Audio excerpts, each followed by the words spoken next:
Welcome to the Fear and Greed Business Interview. I'm Sean Aylmer. In the last week, Microsoft has become the second US company to hit the $3 trillion market valuation. Apple reached that milestone mid-last year. The size of these companies is staggering. Individually, they're worth more than the total value of every company on the ASX combined. But it also raises a lot of questions for investors, including what happens when the 7 tech stocks, Apple, Microsoft, Alphabet, Amazon, Nvidia, Meta and Tesla, make up about 28% of the S&P 500. Remember, this is general information only, and you should always seek professional advice before making investment decisions. In the past, we've had some terrific insights into Wall Street from Catriona Burns, part of the team at Wilson Asset Management. Catriona is the lead portfolio manager for WAM Global and joins me again from New York. Catriona, welcome back to Fear and Greed. Thanks so much for having me.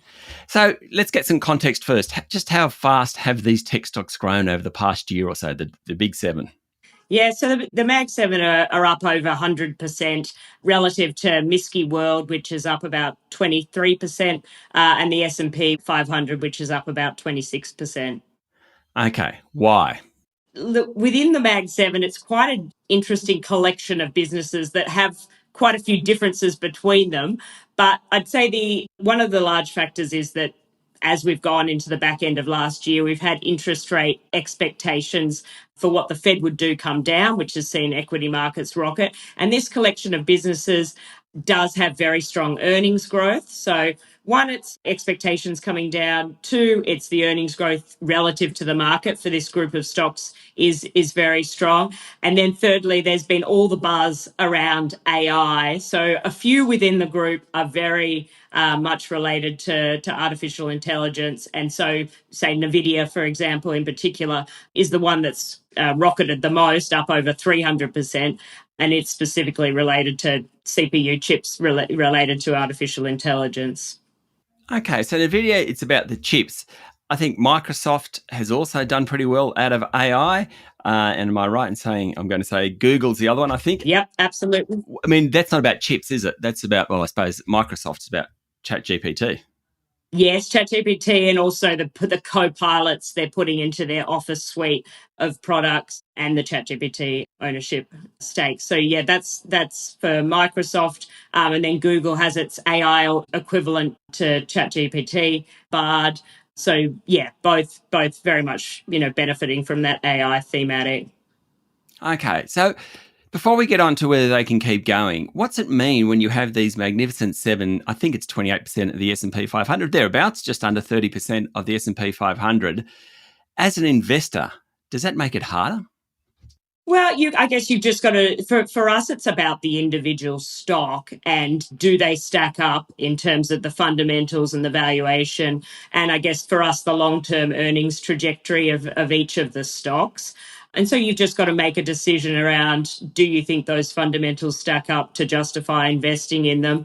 When there's a concentration of returns, we tend to love hunting down that small mid-cap end of the market, which, we have had that Mag 7 drive. I think it's basically over 70% of S&P returns for that 2023 year. So you are competing against that if you don't own them. But we think within the world, there are many, many different businesses to invest in. You obviously, in a market that's where the concentration of returns is very concentrated, that can continue on for, however long. But ultimately, the share prices come down to earnings growth. And so, it's about the fundamentals of the stocks. And it's interesting, even within the Mag 7, there is quite different dynamics between each of the stocks. And, you take Apple and Tesla, for example, and the earnings growth there is very, very different to something like Nvidia, which has had massive earnings upgrades through that 2023 year as the earnings just beat expectations that analysts had. And whereas Meta, there was a lot of skepticism around the platform, Facebook platform, etc. And then you've seen sentiment turn. So there's two elements that have been kind of driving them, additional elements that have been driving them. One is there is the earnings story, but two, you have to overlay what's happened to some of the valuations. And you've seen, particularly in the case of, say, Microsoft, Google, Meta, and so forth, it's not as much, well, actually, outside Nvidia and Microsoft, it's been more about PE re-rate than actual earnings growth. So, yeah, it's just interesting to overlay. Is it the valuation that's just gone up, or is it the earnings that have worked? Nvidia, for sure, the earnings have beat massively, but in some of the other cases, it's more a case of the PE going up a lot. Stay with me, Catriona. We'll be back in a minute.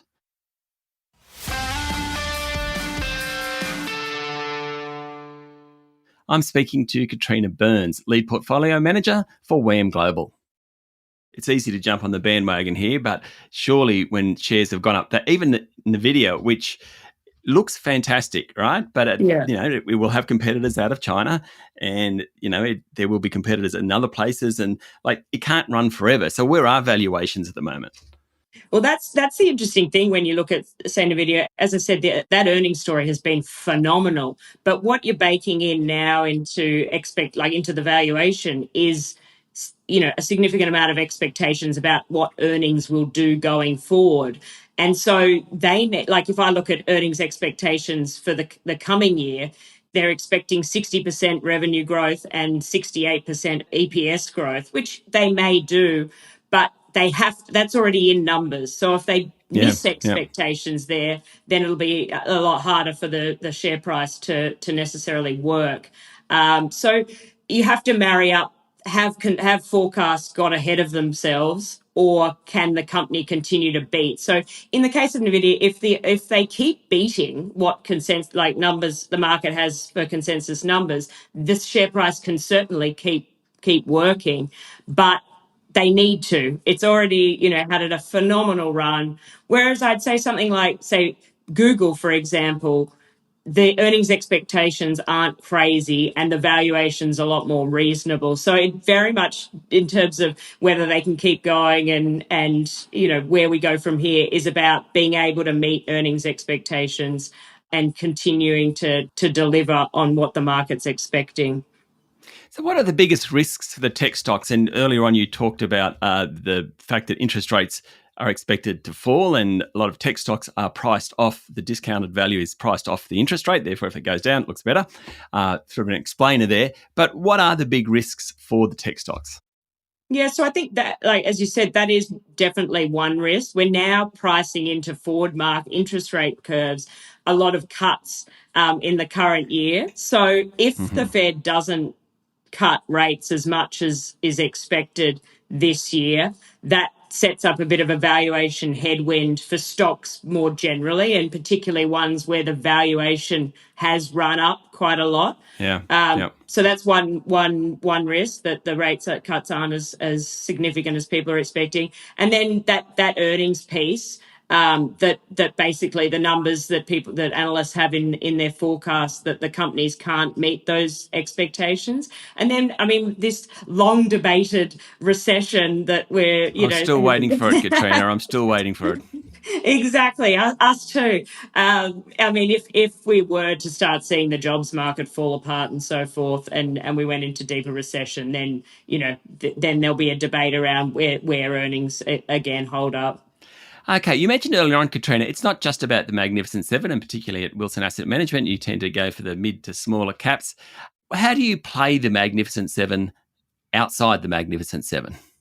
Yeah, definitely. So, particularly if we thought about AI being just an enormous driver of what was that rhetoric for 2023, there are lots of different companies outside the Mag 7 that we think are potentially even better ways of playing AI, or very solid ways.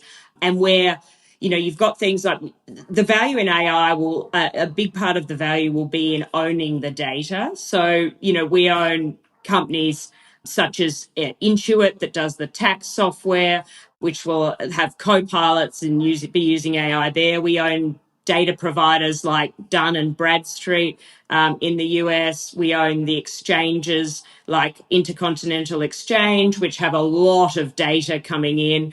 And we think it's interesting. We think whether it's in the platforms like Intuit's and SAP, for example, out of Germany, we think they're great plays on AI. We think the data companies like Dun and Bradstreet etc., are great ways of playing it. We own a business in the US called Booz Allen Hamilton, which is the provider of and facilitator of AI to the US government. So we think there are lots of different ways to play AI outside of the Mag 7. Okay, and AI will be something we'll be talking about this year, next year, and the year after, you think? I think so. I mean, I think there's been a lot of hype. So you only had to say AI in your earnings call, and the share prices were running. So I think there'll be some companies where it's more hype than reality. But I think, look, there's some very exciting applications of the technology as we go forward. Catriona, thank you for talking to Fear and Greed. Thanks so much. That was Catriona Burns, Lead Portfolio Manager for WAM Global. This is the Fear and Greed business interview. Remember, this is general information only, and you should seek professional advice before making investment decisions. Join us every morning for the full episode of Fear and Greed, Australia's best business podcast. I'm Sean Aylmer. Enjoy your day.